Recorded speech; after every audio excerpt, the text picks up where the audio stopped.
What's up everyone, welcome back to my channel, and today I'm going to be going over 5 of the best laptops for college.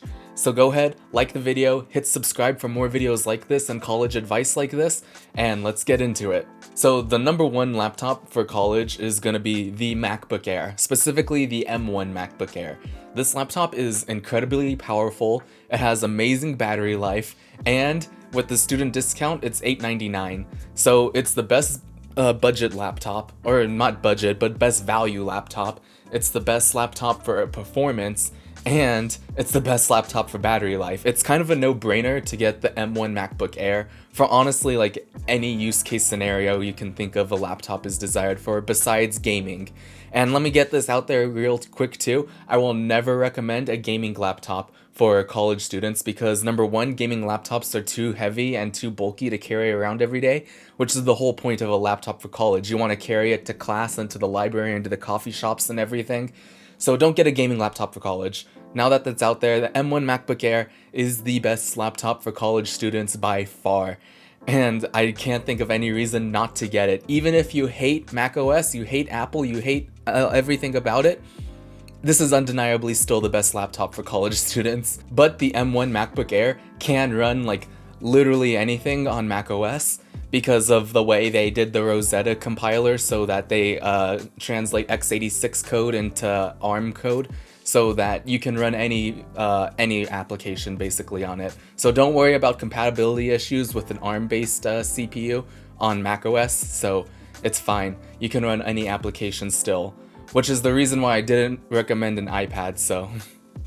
So the next few I'm going to recommend are for those of you who actually really need Windows for something like VHDL compilers or some sort of software that you use that's only available on Windows. So I'll go ahead and go into Windows right now.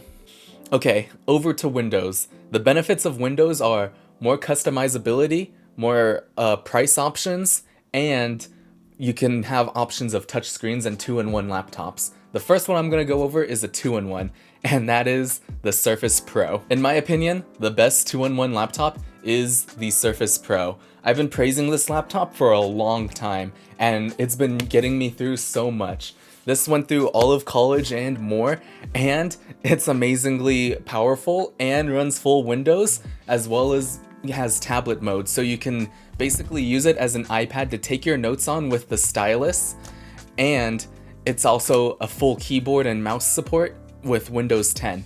You can do Photoshop, you can do light video editing, you can watch YouTube, Twitch, you can screen record, you can do literally anything. Code in Python, VHDL, any IDE you can think of runs on the Surface Pro, which is why it is such an amazing tablet or laptop combo, because it's a 2-in-1, that it's probably the next best option after the MacBook Air for you students. The one downside is that the screen is kind of small, so you'll have to get used to it, but it's honestly fine. I did multitasking on it and it worked seamlessly. It was great. Now I will warn you, do not get the Surface Pro X, the slightly larger one with the nice looking screen and everything.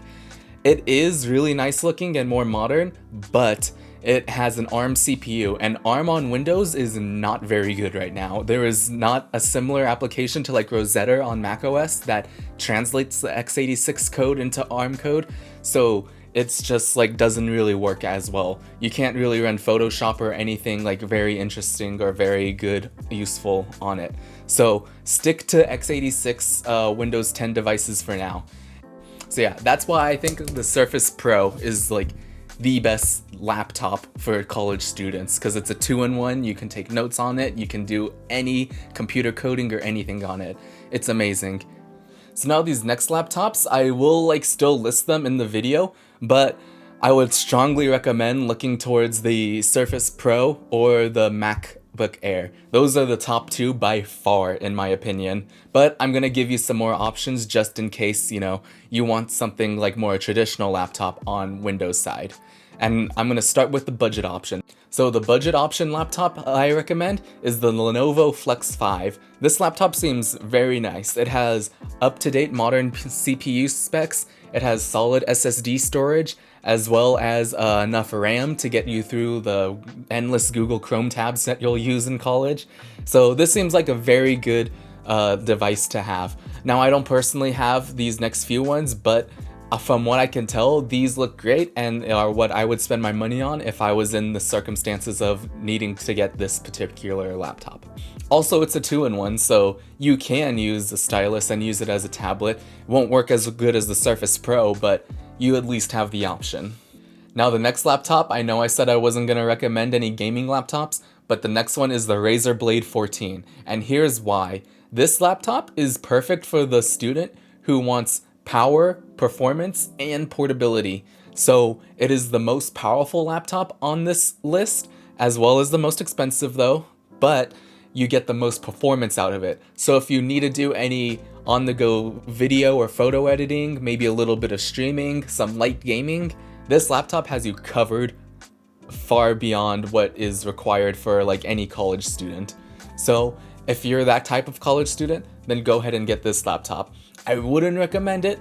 There's very few college students that actually need this level of performance, but if you think you're the one who needs it for video editing and light gaming on the go, then go ahead and get this laptop.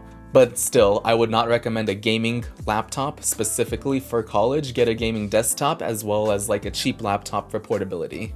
The next laptop I'm going to recommend is the HP Envy 14. This is honestly basically the Razer Blade, except for without a dedicated GPU. So it's cheaper. That's basically it. It's kind of just the same as the Razer Blade without a GPU. So a little less powerful and costs less. It's a good price. So I would recommend this one for anyone who's in the market for like MacBook Air level prices, but for some reason just can't use macOS because you have like software compiler issues or something. And okay, I'll give one gaming laptop that I would recommend, which is the Acer Nitro 5. This is a very sleek and stealthy looking laptop. It looks pretty portable, kind of heavy though, has dedicated GPU, and very modern Intel 11th gen CPU. It's not AMD, but Intel 11th gen is good enough for most of you. So this is the gaming laptop I would recommend for college students. Don't spend too much money on laptops, guys. It's not worth it. You'll want to replace it in a few years anyway, and you can't repair them or really do anything because they're so tightly integrated.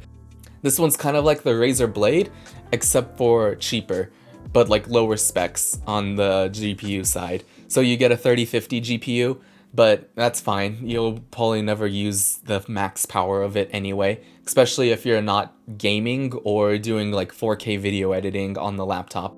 So this is a good one if you're trying to like just start getting into content creation or something like that, like a light gaming. Now, in the end, I would still recommend the MacBook Air over literally anything else. The MacBook Air, the M1 version, is just insanely powerful, has insane battery life and insane portability. It's the default option for anyone. It's insane, and you should just get that one. I'm not an Apple fanboy, but I think the M1 MacBook Air just makes the most sense for college students right now. So go ahead, like the video, and subscribe if you want more videos like this in the future, more college advice, and I'll see you in the next video. Also follow me on twitch.tv so you can watch me play video games on not one of these laptops. Alright, thanks for watching. Bye.